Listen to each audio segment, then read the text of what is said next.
నిర్గమాకాండము 12వ అధ్యాయము. మోషే అహరోనులు ఐగుప్తు దేశములో ఉండగా యెహోవా వారితో ఇలాగు సెలవిచ్చెను. నెలలలో ఈ నెల మీకు మొదటిది, ఇది మీ సంవత్సరమునకు మొదటి నెల.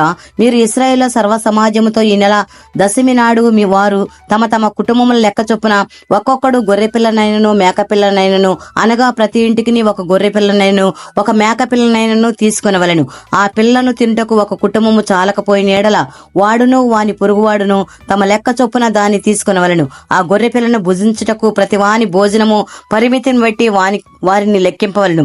నిర్దోషమైన ఏడాది గొర్రె పిల్లలను తీసుకొనవలను. గొర్రెలలో నుండి అయినను మేకల్లో నుండి అయినను దాన్ని తీసుకొనవచ్చును. ఈ నెల 14వ దినము వరకు మీరు దాన్ని ఉంచుకొనవలెను. తరువాత ఇశ్రాయేలు సమాజపు వారందరూ తమ తమ కూటములలో సాయంకాలం ముందు దాన్ని చంపి దాని రక్తము కొంచెము తీసి తాము దాని తిను ఇండ్ల ద్వారబంధపు 2 నిలువు కమ్ముల మీదను పైకమ్మి మీదను చల్లి ఆ రాత్రి వారు అగ్నిచేత కాల్చబడిన ఆ మాంసమును పొంగని రొట్టెలను తినవలను. చేదు కూరలతో దాన్ని తినవలను. దాని తలను దాని కాళ్లను దాని అంత్రములను అగ్నితో కాల్చి దాన్ని తినవలను. దానిలో ఉడికి ఉడకనదైనను నీళ్లతో వండబడినదైనను తినకూడదు. ఉదయకాలం వరకు దానిలో దేదీ మిగిలింపకూడదు. ఉదయకాలం వరకు దానిలో మిగిలినది అగ్నితో కాల్చివేయవలను. మీరు దాన్ని తినవలసిందేమన్ విధానం ఏదనగా, మీ నడుము కట్టుకొని మీ చెప్పులు తొడుక్కొని మీ కర్రలు చేతపట్టుకొని త్వరపడుచు దాన్ని తినవలను. అది యెహోవాకు పస్కా బలి.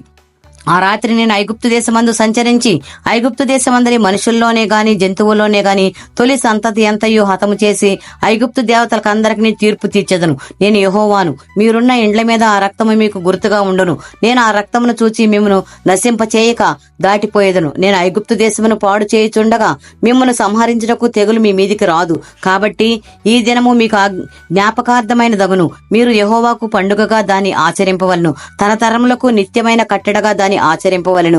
7 దినములు పులియని రొట్టెలను తినవలను. మొదటి దినమున మీ ఇండ్లలో నుండి పొంగినది పారవేయవలను. మొదటి దినము మొదలుకొని 7వ దినం వరకు పులిసిన దాన్ని తిను ప్రతి మనుషుడు ఇశ్రాయేలు నుండి కొట్టివేయబడును. ఆ మొదటి దినమున మీరు పరిశుద్ధ సంఘముగాను 7వ దినమున పరిశుద్ధ సంఘముగాను కూడుకొనవలెను.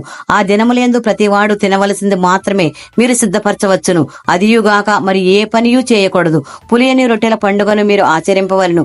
ఈ దినమందే నేను మీ సమూహములను ఐగుప్తు దేశంలో నుండి వెలుపలికి రప్పించితిని గనుక మీరు మీ తరములన్నిటిలో ఈ దినము ఆచరింపవలను. ఇది మీకు నిత్యమైన కట్టడగా ఉండును. మొదటి నెల 14వ దినము సాయంకాలం మొదలుకొని ఆ నెల 21వ దినము సాయంకాలం వరకు మీరు పులిని రొట్టెలను తినవలెను. 7 దినములు మీ ఇండ్లలో పొంగిన దేదియు ఉండకూడదు. పులిసిన దాన్ని తినువాడు అన్యుడే గాని దేశంలో పుట్టినవాడే గాని ఇశ్రాయేలు సమాజంలో ఉండక కొట్టివేయబడును. మీరు పులిసిన దేదియు తినక మీ నివాసములన్నిటిలోనూ పులిని వాటిని తినవలని చెప్పుమనెను. కాబట్టి మోషే ఇశ్రాయేలు పెద్దలందరినీ పిలిపించి వారితో ఇట్లెను, మీరు మీ కుటుంబముల చొప్పున మందలో నుండి పిల్లను తీసుకుని పస్కా పశువును వధించుడి. మరియు హిస్సోపు కుంచె తీసుకుని పళ్ళెములో ఉన్న రక్తంలో దాన్ని ముంచి ద్వారబంధపు పైకమ్మికి 2 నిలువు కమ్ములకును పళ్ళెంలోని రక్తమును తాకింపవలను. తరువాత మీలో ఎవరునూ ఉదయం వరకు తన ఇంటి ద్వారం నుండి బయటికి వెళ్లకూడదు. యెహోవా ఐగుప్తులను హతము చేయుటకు దేశ సంచారము చేయుచు ద్వారబంధపు పైకమ్మి మీదను 2 నిలువు కమ్ముల మీదను ఉన్న రక్తమును చూచి యెహోవా ఆ తలుపును దాటిపోవును. మిమ్మును హతము చేయుటకు మీ ఇండ్లలోనికి సంహారకునికి చోరనియ్యడు. కాబట్టి మీరు నిరంతరము మీకును మీ కుమారులకును దీన్ని కట్టడగా ఆచరింపవలను. యెహోవా తాను సెలవించినట్లు మీకిచ్చుచున్న దేశమందు మీరు ప్రవేశించిన తరువాత మీరు దీన్ని ఆచరింపవలను. మరియు మీ కుమారులు మీ ఆచరించు ఈ ఆచారం ఏమిటని మిమ్మల్ని అడుగునప్పుడు మీరు, ఇది యెహోవాకు పస్కా బలి. ఆయన ఐగుప్తులను హతము చేయుచు మన ఇండ్లను కాచినప్పుడు ఆయన ఐగుప్తులో ఉన్న ఇశ్రాయేలు ఇండ్లను విడిచిపెట్టెను అనవలని చెప్పెను. అప్పుడు ప్రజలు తలలు వంచి నమస్కారం చేసిరి. అప్పుడు ఇశ్రాయేలు వెళ్లి అలాగు చేసిరి. యెహోవా మోషే అహరోనులకు ఆజ్ఞాపించినట్లే చేసిరి. అర్ధరాత్రి వేళ జరిగినదేమనగా, సింహాసనం మీద కూర్చున్న ఫరో మొదలుకొని చెరసాల్లో ఉన్న ఖైదీల యొక్క తొలిపిల్ల వరకు ఐగుప్తు దేశమందరి తొలిపిల్లలందరినీ పశువుల తొలిపిల్లలన్నిటినీ యెహోవా హతము చేసెను. ఆ రాత్రి ఫరోయు అతని సేవకులందరూ ఐగుప్తులందరూ లేచినప్పుడు శవము లేని ఇల్లు ఒకటైనను లేకపోయినందున ఐగుప్తులో మహాఘోష పుట్టెను. ఆ రాత్రి వేళ ఫరో మోషే అహరోనులను పిలిపించి వారితో, మీరును ఇశ్రాయేలును లేచి నా ప్రజల మధ్య నుండి బయలువెళ్ళుడి. మీరు చెప్పినట్లు పోయి యెహోవాను సేవించుడి. మీరు చెప్పినట్లు మీ మందలను మీ పశువులను తీసుకుని పోడి. నన్ను దీవించుడని చెప్పెను. ఐగుప్తులు మనమందరము చచ్చిన వారమనుకుని తమ దేశంలో నుండి ప్రజలను పంపుటకు త్వరపడి వారిని కాబట్టి ప్రజలు తమ పిండి ముద్దను తీసుకుని అది పులియక మునిపే పిండి పిసుకు తొట్లతో దాన్ని మూట కట్టుకుని తమ భుజముల మీద పెట్టుకుని పోయిరి. ఇశ్రాయేలు మోషే మాట చొప్పున చేసి ఐగుప్తుల యొద్ద వెండి నగలను, బంగారు నగలను, వస్త్రములను అడిగి తీసుకొనిరి. యెహోవా ప్రజల ఎడల ఐగుప్తులకు కటాక్షము కలుగజేసిన గనుక వారు వారికి కావలసిన వాటిని ఇచ్చిరి. అట్లు వారు ఐగుప్తులను దోచుకొనిరి. అప్పుడు ఇశ్రాయేలు రామశేష నుండి సుక్కోతుకు ప్రయాణమైపోయిరి. వారు పిల్లలుగాక కాల్బలము 6 లక్షల వీరులు, అనేకులైన అన్యజనుల సమూహమును, గొర్రెల ఎద్దులు మొదలైన పశువులు గొప్ప మందయును వారితో కూడా బయలుదేరు. వారు ఐగుప్తులో నుండి తెచ్చిన పిండి ముద్దతో పొంగని రొట్టెలు చేసి కాల్చిరి. వారు ఐగుప్తులో నుండి వెళ్లగొట్టబడి తడవు చేయలేకపోయారు గనుక అది పులిసి ఉండలేదు. వారు తమ కొరకు వేరొక ఆహారమును సిద్ధపరచుకుని ఉండలేదు.